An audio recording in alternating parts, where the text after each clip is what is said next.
Hello, everybody. It's Lisa. Welcome to Thrive After Divorce, our show where we want you not to just survive divorce, but give you the skills and tools to thrive. And today, our guest, Cynthia Sulc, is coming all the way from Australia. Welcome, Cynthia. And let's see, you are an accredited master practitioner in NLP, TLT, hypnotherapy, and EMF. You also apply conscious psychology and energy work, and you've been doing it for over 20 years and applying them to your own journey and personal development. Welcome. Yeah, thank you, Lisa, for having me today to share my gifts and my wisdom. Yes, I've been working actually as a conscious life coach for the last 14 years, but I have been on my own personal journey of personal healing and personal development for more than 20 over years now. And I have been through my own personal divorce and experiences and know what it's like. And divorce, I mean, as we all know, can be a very traumatic experience. Yes. And then individuals, we are all individuals, we have our own ways of being, we have our own ways of expression, our own behaviors. And also, we also have a lot of our own dysfunction, our own unresolved issues, and past woundings that a lot of people are holding, which they don't even realize how it actually affects their life in their relationship. So what happens is through these deep woundings and deep-seated wounds, often it triggers situations, like the current situations when something happened, through our past woundings and beliefs and conditioning, we get triggered through that. So the whole thing is, we need to be aware of what it is that triggers us. Yeah. And unfortunately, a lot of times people play the blame game, I call it. It's always the other person's fault. It's not my fault. He didn't do that for me. He did it to me. This, she, whatever it is that may come up. And yes, admittedly, some partners may be more aggressive or more controlling and has a lot more part to play in it. But at the same time, I often say it takes two hands to clap. Yes, my favorite. The line that has changed my life. I love it. And if it's never always one person's fault. Whatever it is that within our own belief system, our own programs and conditioning, our own dysfunction, we create, we are a part of the relating. So and I think this is where we as individuals need to do the inner work for ourselves, to take responsibility, to say, wow, this is what's happening for me. When this situation happened, this is how I react. And why is that so? I mean, to actually start to really explore, and instead of continue to go into the trigger. And I know that for myself, I have been through my own past experience. I've been through 2 divorces, and my past relationship has been a huge struggle for me. And often I thought, oh, it's the other person's fault, but it wasn't, because I have a big part to play in it. And there was a lot of my own deep-seated wounds and things that I haven't actually cleared through my own, even from childhood, from my own experiences, what has happened for me. It just become a big part of my life. And I used to be very, disempowered. I was... Are you there? Jealous and insecure. And my truth, I was not able to say what it is that I need and want. And therefore, I I start to blame it on the other person. I start to become very jealous, and that was not good for relationship at all, as we know. Actually, with that sort of insecurity, it just stifles the relationship. So yeah, it chokes it. yes. So what happens is when we go through that, so of course, when I went through my breakup and so on, I was devastated and so on and so forth. So I think also it gave me the opportunity to actually start on my own personal journey, to really start to actually go through my own healing process, like what's happening for me, how do I actually deal with it. What happens a lot of time is during my past relationship, I used to get triggered by stuff. When things happen, I just go boom, the emotion just hits me, and it's like I have no control over my situation. I have no control over what happened. I can't have no control how I feel. And a lot of times I even found myself, I was beating myself up and say, why am I doing that? Why am I feeling this way? Why is that I have no control over how I feel? And I think a lot of people go through that. Now we just react to stuff. We just get triggered, we react to things. It's almost an automatic reaction that And I love your line. I love the line, it takes two hands to clap. But because I've heard it takes two to tango, but that seems so like not aggressive to me, but you might think I don't do that. I don't tango. I'm not, but it takes two hands to clap when you're like, no matter what you're contributing, it's something to the clap. And to have that self-awareness that you had to step back. What do you think caused you to just take that moment to say, what is it in me?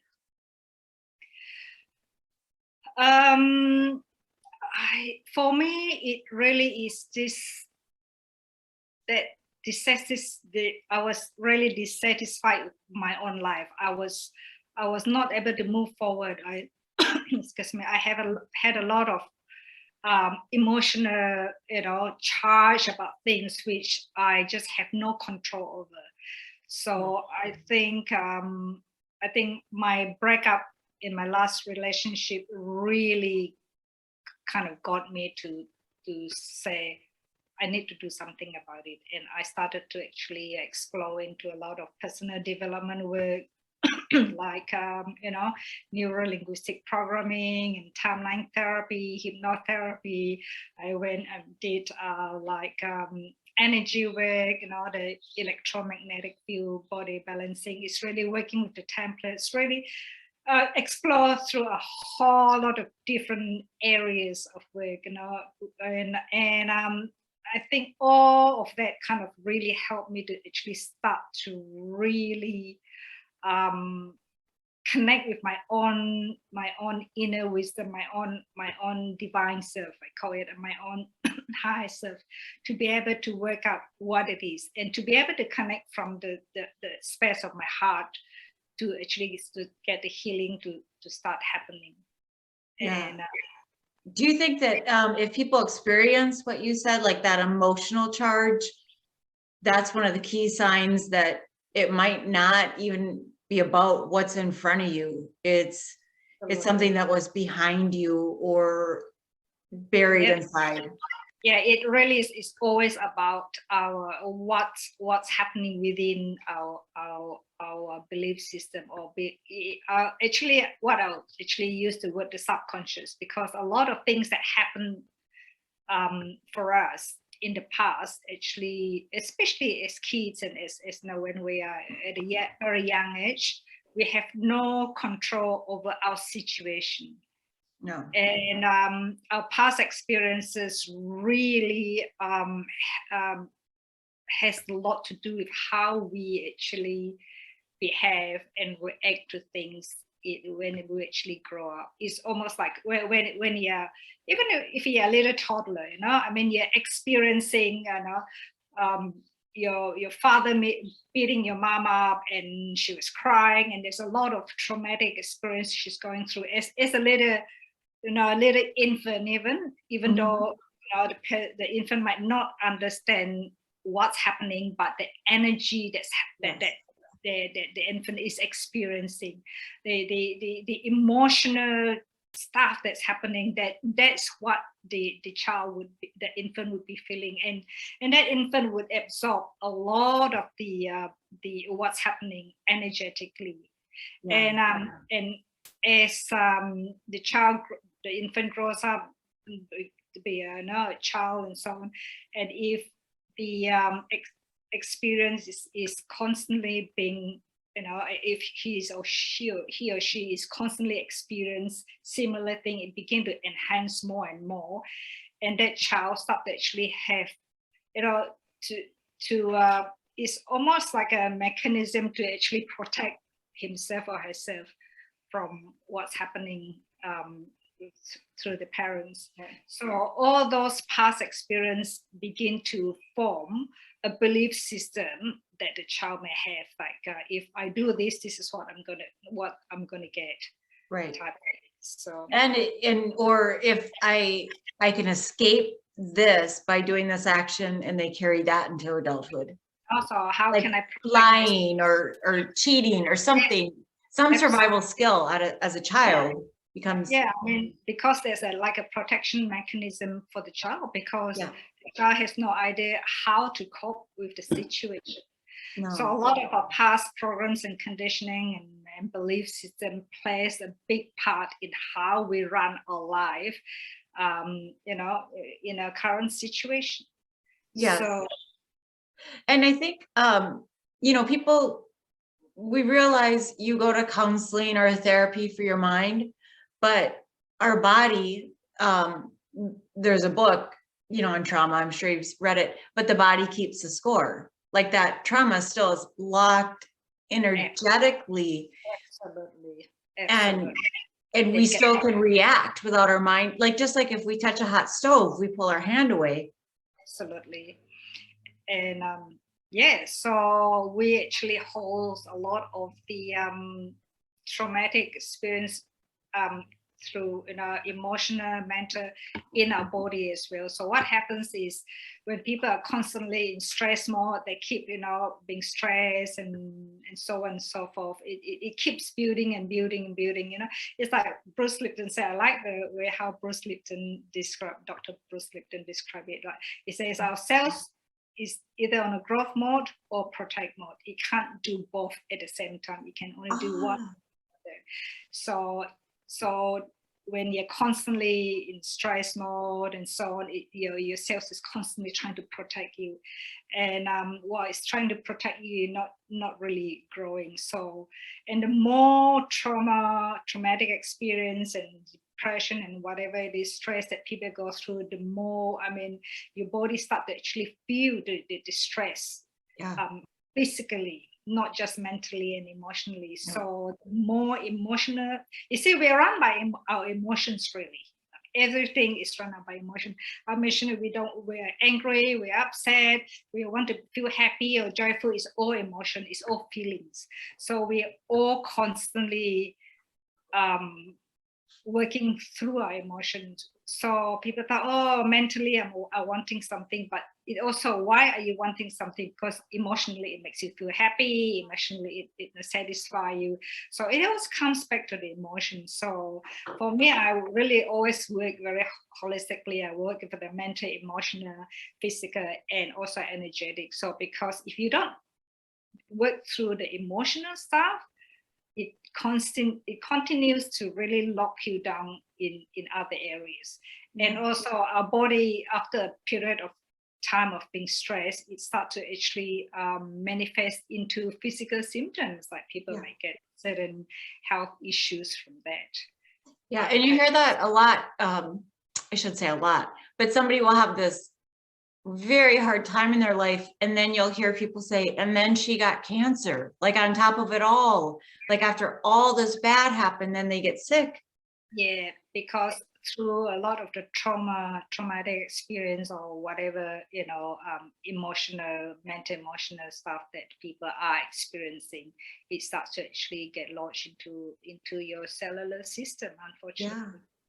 I'm thinking, I'm sorry to interrupt. that line or that thought of we can't protect and grow at the same time is so strong and so simple. Just to ask yourself, if it's work, if it's your marriage, if it's that you can't grow in that situation if you're in a protective state. Yeah, if you're constantly trying to actually protect, Yeah, if you're protecting, you can't grow, and we all need to be growing and expanding. Absolutely.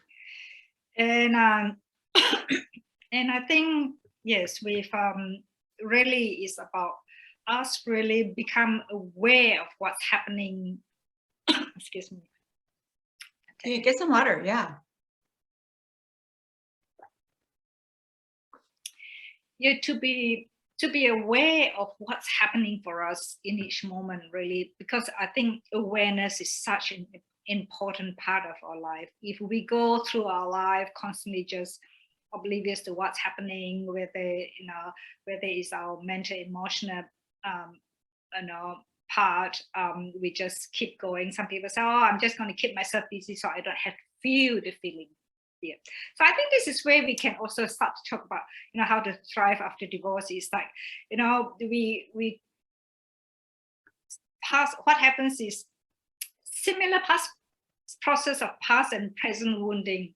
It's like if when a person goes through divorce, it's another experience, traumatic experience, another wound that they're carrying. Mm-hmm. So it's like some of the past wounds from the childhood that they may be carrying from past experience of whether they get bullied in school and stuff like that. All those are the past wounds that people carry. I call them wounds because they really are like emotional wounds. Yeah. Not physical wounds, but emotional wounds. So a lot of these are trapped within the person's system. So when we continue to just go on with life but not address what's happening within our emotional wounding, then it's going to keep playing out in future situations, because the person's going to keep getting triggered by the same thing that has happened in the past. So even with divorce, it's another wounding. So if we don't deal with that, you don't actually address it, you just say, okay, I'm just going to just keep going, not feel it. I don't want to feel, it's too painful to feel the pain. I just don't want to actually, I'm just going to push it away, and or I'm going to actually go and attract another person into my life so that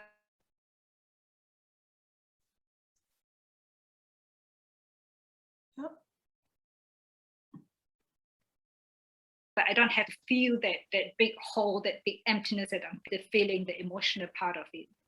So really the process really is to really allow yourself to feel the emotion, no matter how painful it is, how much suffering you feel you're going through, how much anguish it is. It's really about really allowing ourselves to feel to the depth of our being, to feel the emotion, to if you've got to cry it out or whatever it is, just to allow yourself to actually embrace that fully.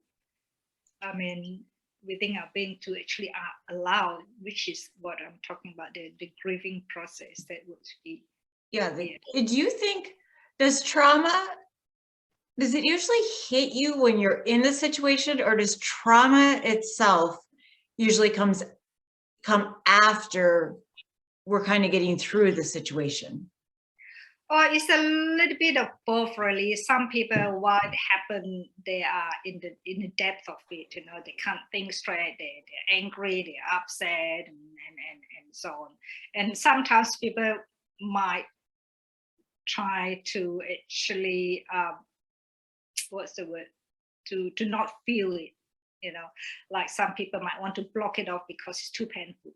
Okay, so if they block it off, they don't have to actually feel the emotion, and then they can just do other stuff where they fight over the divorce or whatever it is, settlement and so on. So it can be a little bit of both, depending on how the person, I mean, we're all different. People operate differently. So we feel things differently, we handle situations differently. So some people may in that moment just feel really, really upset and angry and felt the anguish, and some people may block it off in that moment. But yeah. Now, you have a few modalities that you use. How do you, if someone comes to you, how do you assess what's the best technique, or do you combine them? Yes, I really have come to this place where I really morph with what's happening for the person, because as I say, every individual, we are all different. So I do not apply the same technique with everyone. I work very intuitive, really.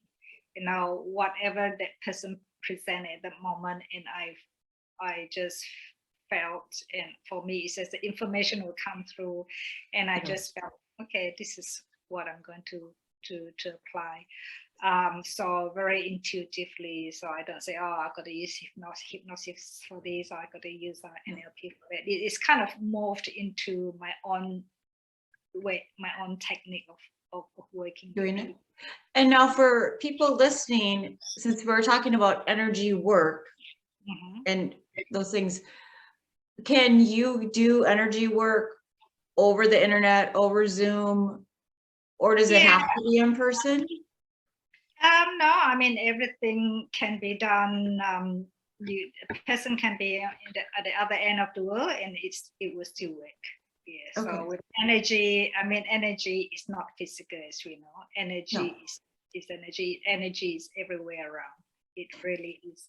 It's not something that's physical, like a piece of paper. No. We have you freeze.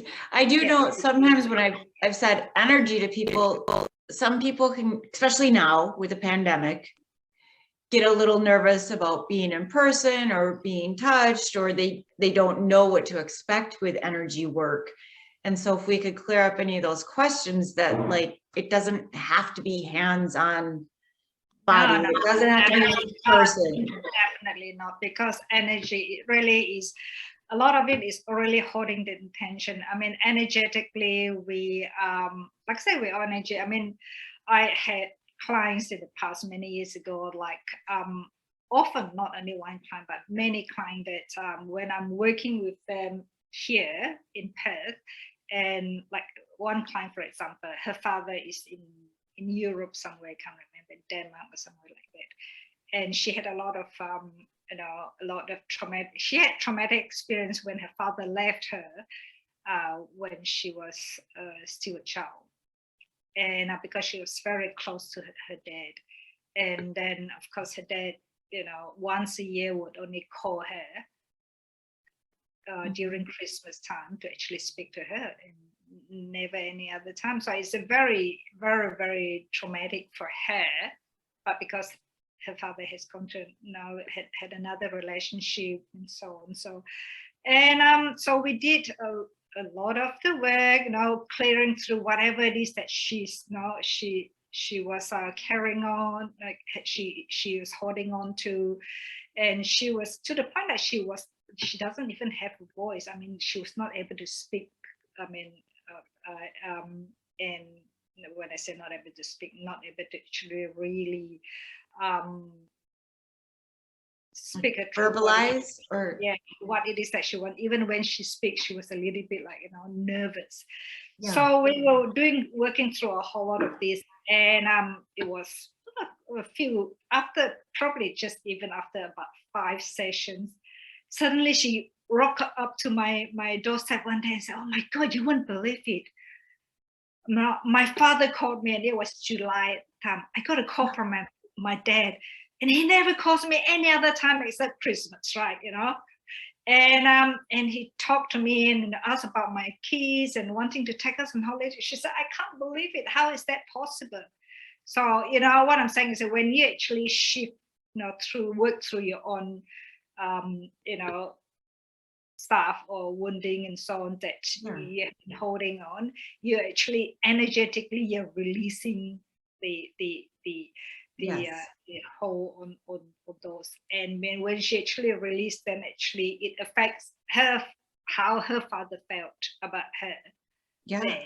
And then things began to shift. So it's not even something that we can actually understand or describe, but that's what happened. And often that's what happened. A lot of people, after they had done the inner work, and their partner or whatever, they start to shift and change how they actually behave towards them. Yeah. And we had talked a little before we were recording today. Even if you're going through a divorce as a parent, that energy you carry goes on to affect your children or your grandchildren or your extended family. Absolutely. So if through the divorce, if you don't clear whatever it is that emotionally that you're attached to, then the kids, your children, are going to actually, then you're going to really pass it on to them in a way, because then actually they model what you do, and energetically they're taking on the energy that you are feeling, whether if you're feeling angry or upset or whatever it is with your ex-partner. But that unfortunately your ex-partner is your child's father, so that is going to actually then affect what's going to happen to the child. Yes. And energetically, I do think, if people can know, even if you aren't aware of it, we are putting off energy, just like a light bulb puts off heat. And people, because we've all been around that person sometime where you feel their energy, even if it's anxious and they're high strung, but you feel that energy. And our children or friends, people we think they're mutual friends and we want them to hang out with both of us, they feel that energy. Absolutely. It's very much like when you're in front of a person, if they are, the energy is not clear, if they're hyped about things and so on, you could actually feel that energy. It's almost like you can walk into a room and depending on what sort of energetic, energy that you're carrying, you walk in the room, a person can tell whether you're angry or happy or whatever, and just from the energy, of course, also from your expression, but mostly from your energy, or the energy that you're holding, that you're carrying. People can feel it. And a lot of times too, even like say we're talking, if you can be talking to a person, your words might be saying that, but if your energy is not saying the same thing, they can actually know that you're not actually really being authentic, speaking your truth. I mean, it's actually feel whether a person is speaking the truth. And because energetically they are not really being authentic, because they might be saying something, but really their energy is not carrying that. It's like when you think of animals or babies, when all they can relate to is energy, and they can read the room. So much with divorce and marriage and finding someone, a big word that comes up a lot is love. I want to love somebody. I want to feel loved. I want love. But you said a sentence to me that I thought was so strong when you said love is about honoring yourself. Yeah, absolutely. Love is really about honoring ourselves. Love, when people are seeking for love outside, it's really about they're looking for love within themselves. So if we don't have any love within ourselves, if we don't love ourselves, how can we expect somebody else to love us? Really, I mean, it really is that self-love that people are looking for. And sometimes people don't even realize that they don't have any of this that for themselves, and which is why a lot of times people feel that they're not deserving, they're not worthy, and so on and so forth, because they don't love themselves enough. And so many women or men think I'll never find somebody again, nobody will ever love me again. And if they could just realize to start loving yourself. Loving yourself, and that word honor. I love when you said honor yourself. Honor yourself, absolutely. It is really about honoring yourself, to really believe you you are, you know, I always believe we are all divinity. We are all divine being. We, you know, we are all genius within ourselves. We, you know, we have everything. Just that a lot of times, many of us don't realize that's what we have. So people go seeking outside of themselves to find things that they don't have within here. Yeah. So something better and something bigger and so on, but it all really starts from here. And I could combine my two favorite sentences of yours and say, you could even ask yourself, will I be honoring myself if I partake in the clap? You know, you said it takes two to clap. And if we want to emotional react or respond, and just say, does that honor myself? Do I feel good? Do I look good? Do I feel happy when I'm in this clap with somebody? Yes. And I suppose a lot of times that people aren't even aware that that's what they're doing. Yeah. Because a lot of all this is also very subconscious. It's a very unconscious behavior that we have. You know, we would be doing things that we don't even realize that we are doing, because right. I mean, a lot of times people's behavior and so on, that they actually display, they don't even realize that's what they're doing. So because that awareness is not there. So when we can start to become more aware of what's happening for us, and with awareness, that also comes with really working through our own baggages, no, or our own issues. Because when you have a whole lot of I often use this analogy, like imagine a room, right, full of baggages. Now you've got all the baggages, all chock-a-block full of baggage, and then a person wanting to actually track some more things into their life, another beautiful man or whatever. I say, well, you have all this baggage in your room, so that baggage is really what's within you, right? Right. How can it fit any more things in there? You can't, because no matter what you do, you cannot force anything into, because the room is full. But the secret is to really start to release all these baggages that you have, to in physical terms, you throw it out, you let go, whatever, but in emotional time, it's really working through what are the emotional wounds that you have, and then start to release them. And when you start to release all those deep emotional stuff that you're carrying, which sometimes you don't even realize, then you're actually creating room for you to actually bring more things in, that beautiful things you want in your life.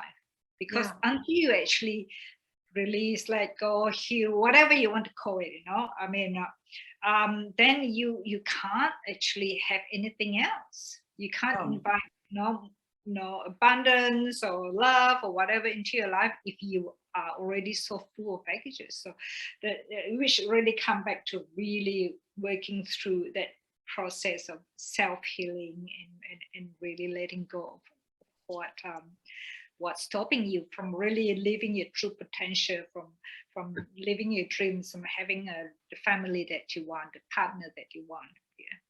And how do you feel? Because I think too, even when we remove things in our physical space, it frees up our emotional space. Yeah, in a way, on some level, it does. Just physically, when you have a clear space, you feel better about it. But imagine all those emotional stuff that you have within within yourself. If you don't actually clear through that or work through the release or whatever it is, then it's always going to be there, and then you don't have any room to actually invite anything. And that's for people who has been through a divorce. They might want to find a new partner eventually, but until you actually really move through all the whatever emotional stuff that you may be carrying within this divorce, to try and get another man into your life or another woman in your life, it's you're going to be I call it inviting the same person but with a different face, you know, getting a same partner with a different face, just because you energetically, the person would be inviting the same sort of, you know,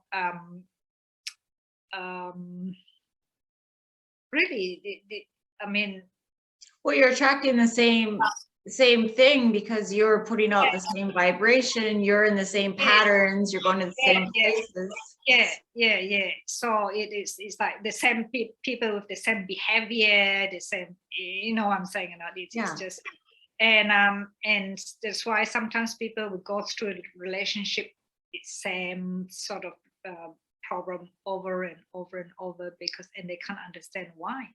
But until you actually clear through whatever it is that you're holding, then you're going to be doing the same. So which is why the grieving process is so important, to grieve through it, and then to actually then work through what it is that you're needing to work through. Because a lot of times, when I talk about unresolved past woundings, it could be, you know, through you have a fear of rejection, you have the fear of abandonment, you don't feel good enough, or you don't have self-esteem, or you fear of being judged, or you know, you are not able to speak your truth, stand up for yourself, express what it is that you want. So all those are things that every one of us on some level carries. So it's a matter of whether how much that you are able to actually move through those you know, fears. That is where you're going to actually be able to actually then attract the sort of people, or to be the person that you want. I always believe that if I want to attract, you know, loving, caring, kind, compassionate, whatever qualities that I want to attract from another person, I have to be that. Yes. I have to be that to actually for the other person to be able to. Because likes. I mean, you know, they're gonna want the same. So for somebody's listening, thinking right now, yes, I need to start addressing my emotional baggage, make room, make space in the room. What would be a few steps you would tell them they could just start to put in their habits? All right. I think firstly, it's as I say, you know, go through the grieving process, to really acknowledge and whatever you need to do, cry through it, or whatever it is that you need to do, talk through it, however you need to grieve, you know, go through that, and then that's the healing. Because what happens if we don't go through the grieving process and you try and push it away, and what happens is people will actually go into either self-medicate with antidepressant, or go into drinking and drugs, or whatever it is. Sometimes people do that, so that they could actually, you know, take away the pain. So, and then next step is really go through the healing process, the self-love and self-nurturing, you know, just even to just sit there and say, wow, I love myself. I feel I am worthy. And a lot of times I tell people, even just when you get up in the morning, you look at yourself in the morning in the mirror and say, wow, I love me. I just love myself. I love myself. You're beautiful. You're an amazing soul. Just that self-talk about just honoring yourself. It's like honoring ourselves. We are more than who we think we are. You know, just all this loving things to tell yourself. And so, because if we don't actually start to love ourselves, to honor ourselves, then we can become bitter, angry, distrusting person. That then to attract another person in, if you're angry and upset and distrusting, it's very hard to actually look for another partner, really, because you just don't have that trust in people anymore. You don't even trust yourself. So really, that self-love, and also begin to actually build this negative belief system about yourself.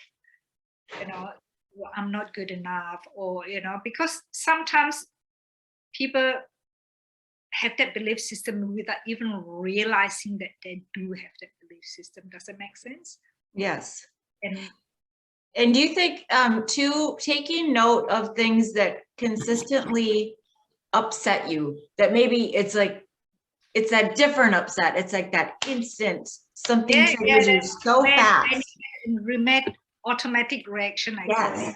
Something that just happens automatically. So, I mean, as I said, for me, an example of myself, I mean, in my past experience, I would, if my ex-husband would walk up to another lady or whatever to be talking to her and so on, I would go, boom, I get this instant like fear.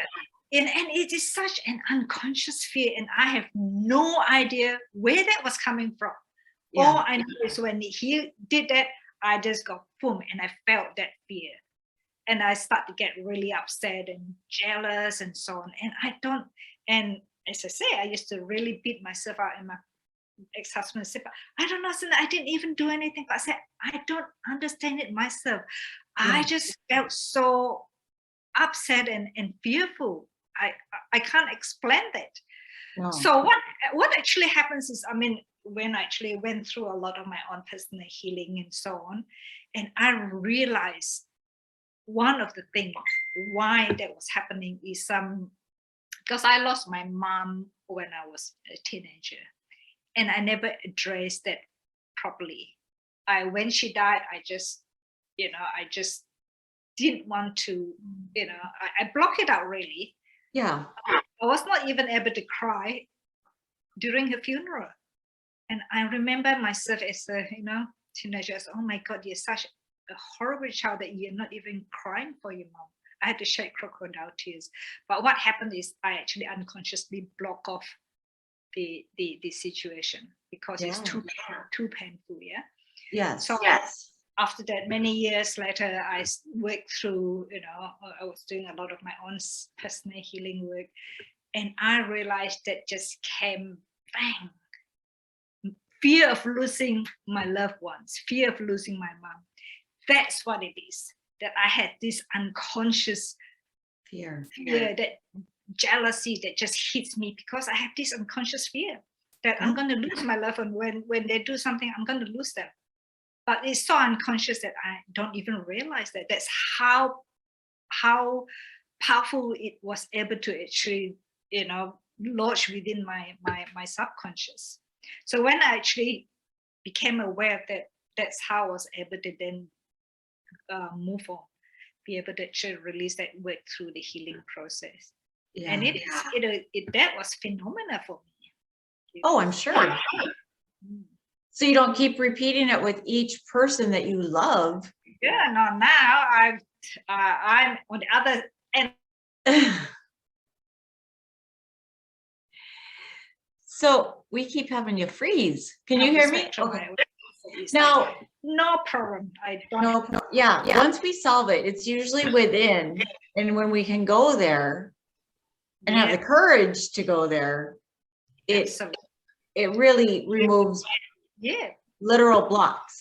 Absolutely. So I would say when you actually are able to feel it, then you're able to really move through to the other side. You have to really have the courage to feel it, to go there, to really, unscramble whatever it is that's really holding you back. I like that, unscramble, because that's all that's what it is. It's all twisted up, and we have to unscramble it to figure it out. Yeah.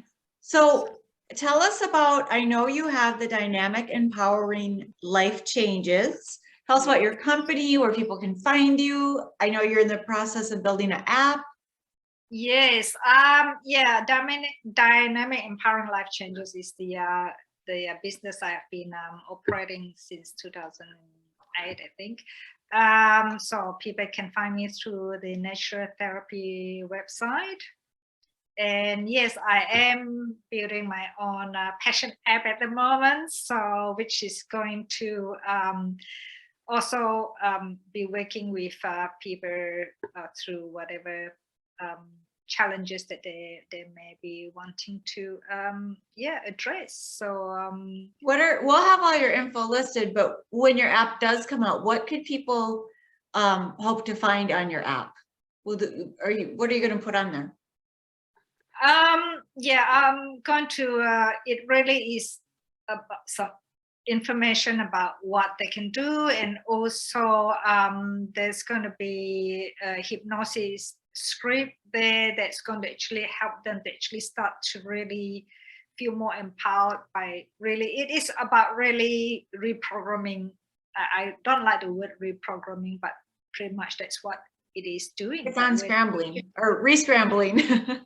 Yeah, it is changing. What I really like to use the word is really consciousness shift. It's really helping you to shift from this where you're at to where you want to be, through consciousness shift. It's but they use the word reprogramming as but it is really what it's doing. It's really helping you to actually shift what's in your subconscious, because our subconscious just takes in everything. It doesn't know what's real and what's not real. Whatever you put into your subconscious, that's what your subconscious will dish out for you. Yes, that's great. And we're not aware of that word sub. I mean, the fact that it's our subconscious, we're not aware of what's in it until we... Exactly.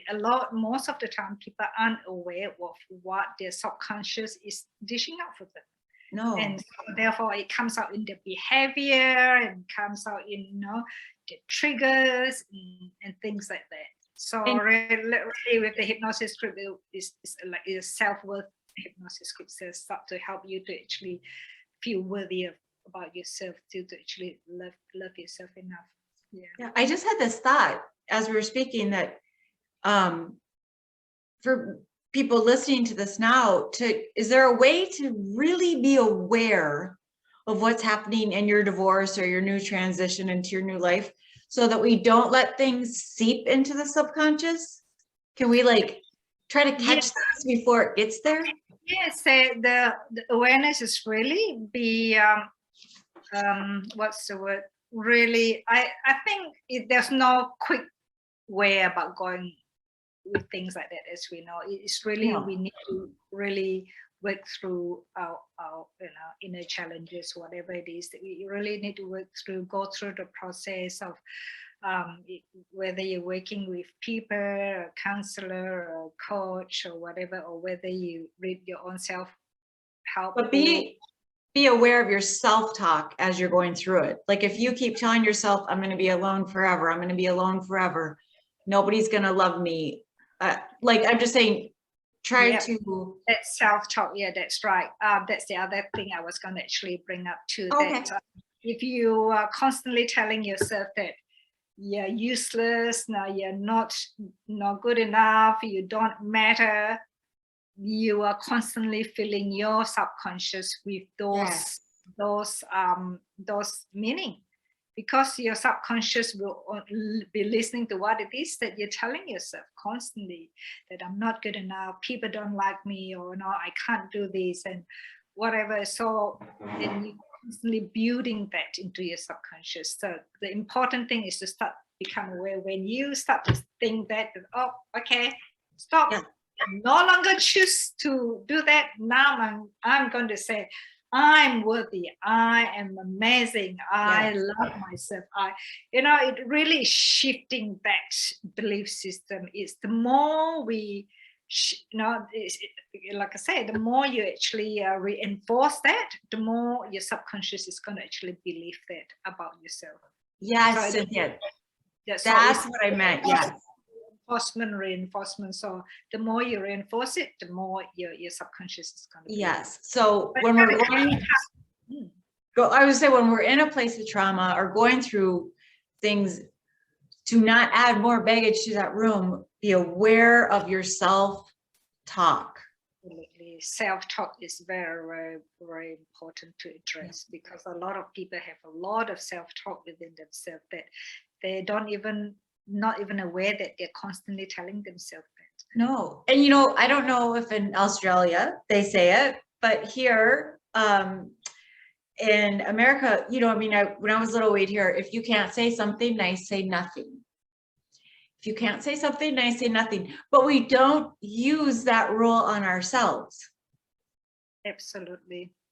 A lot of time that, because like I said, all those are also very unconscious patterns that we don't realize. You know, some people have that going through their head constantly. And it's like, okay, now you're aware that this is what's coming up for you. Stop in that moment and say, okay, no longer choose that. That's the past. I no longer choose to believe that about myself. This is what I'm going to actually believe, and shift and change that. In that moment, just change it. Say, make that choice. Make that choice to actually change that. Now I'm going to ask you, here's my last question, because I think I've been trying to work on this myself lately. Yeah. My words, like, you get in the habit. I live alone, you know, as a woman, and it's very easy to say, I can't hang that shelf. But the truth is, I don't want to hang the shelf. I probably could do it if I really wanted to. So I'm trying to change my language with myself, saying, instead of I can't, I choose not to. Or little things, little shifts like that, and be honest with myself that it's not that I can't, it's I have no interest in hanging the shelf. Absolutely. Absolutely. It's a choice, really. I mean, you can choose whether you want to do it or not. And like you say, you know, it's not that I can't do it, but I choose not to do it because, like you say, it's not interesting for me, so I'm choosing not to do that. So when you have that clarity within yourself, your subconscious will get clear about that, and then you're not going to actually believe that about yourself. I mean, same with me too. I was thinking, I used to think, I'm not very technical, and so that this technology is something that I really am not good, and so on. That's what I used to tell myself before. Yeah. Now I'm building this passion app. I am going for it. I told myself, no longer choose to believe that I am very capable of doing what I'm choosing to do. We let ourselves off the hook by using words like can't. I think I heard somewhere someone said, if you change the word from can't to won't, because that's really what it is for most things. Some things we really can't, but a lot of things, it's if you change it to won't, you'll realize you don't really want to. Yeah, I think for me, what works is I'll say I choose not to. I think that just by using the word choosing, you know that you've got the choice. And it's empowered. You're giving yourself the power. I'm choosing differently. I'm choosing not to do this. It is about choice, because really at the end of the day, we all make choices every day in our lives. And what sort of choices we make is going to determine the results we're going to get. Really. Right. But so I think that would be my thing for a subconscious. Change your self-talk. But I'm not trained like you, but I'm thinking for my own personal work that I do, and really be aware of the words I use out of habit, from can't, and just the word can't. So many times, I can't. But if I really stop and say, I'm choosing not to, in most cases, some things are not our choice. When you're saying that, also feel what's happening in your body. Feel what's happening in your body. Be aware, like, wow, when I'm saying that, how am I feeling? What's happening in my body? Because a lot of times when I notice that, when I shift and change something that's positive, I just like jumped up and I changed my physiology, and that totally shift how I felt at the time. And you don't feel deprived. I was thinking of it, I wanted to, it's New Year's, start a diet. And instead of saying, I can't eat that, to say, I'm choosing not to eat that. And it just, then you don't feel deprived and like, I can't. It's. Yeah, exactly. That's it. It's a choice. Yes, it is a choice. It always is a choice. Everything in life is a choice. Yes.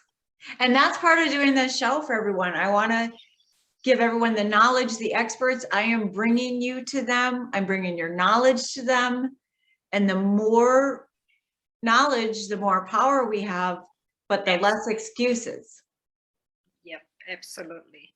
Absolutely. I mean, for me, I always believe really about, empowering as many people as possible to really live their full potential. Really, it is about, when we actually feel empowered to be able to actually live our life, do what it is that we're wanting to do, we can start to create a much better world. When people become more aware, they become more conscious, then people then become more compassionate and more understanding, and that all starts to build, really. I mean, we very much need it right now in this current situation. So for my last question, for all the listeners out there, they get to benefit from hearing you with all your knowledge, plus your experience of your own divorce. So my question would be, what do you wish you could go back to tell yourself when you were first getting divorced, that you've learned so much until now? For me, I would have loved the opportunity to really work through and address all my past woundings, my past belief system and conditioning program.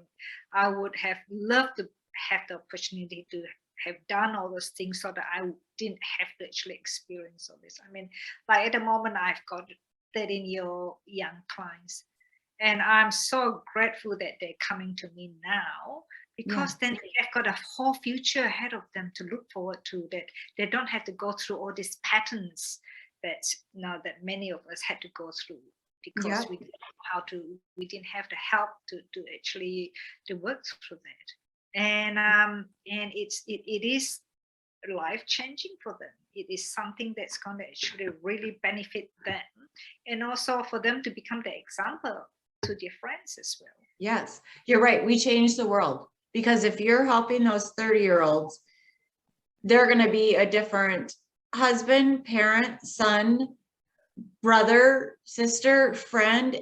Absolutely. And it just ripples.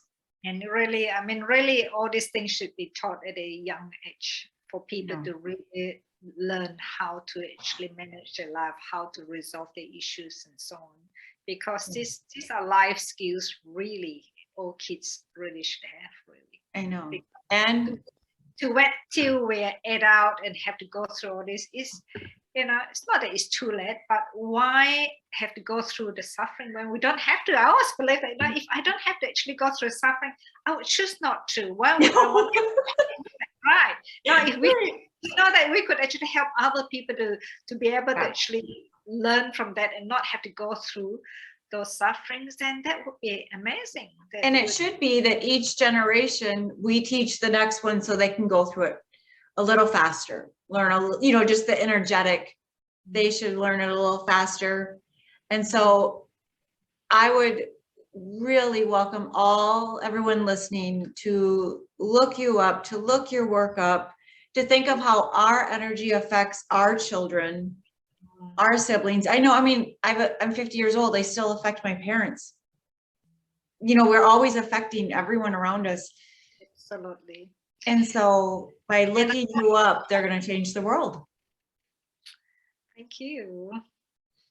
Thank you. Thank you for the opportunity to share. And for me, it's always been about creating a better world, helping people to actually create change in their lives. And people changing their life, we are really then able to actually create a more harmonious world to live in. Well, I appreciate all your work, all your education, all your honesty and sharing, and with your own experience. And it's been an absolute pleasure. And it takes two hands to clap, and I am clapping for you. Thank you. Thank you so much, Lisa, for this opportunity. And I hope that it will benefit others. Yes. Well, thank you, and have a beautiful day. I'm in Arizona, United States. I'm ending my day. You're in, where are you at in Australia? I'm in Perth, Western Australia. And it's your summertime. Yes, it is summertime. Well, enjoy your beautiful summer day. All right. You have a good evening too. Bye. Bye.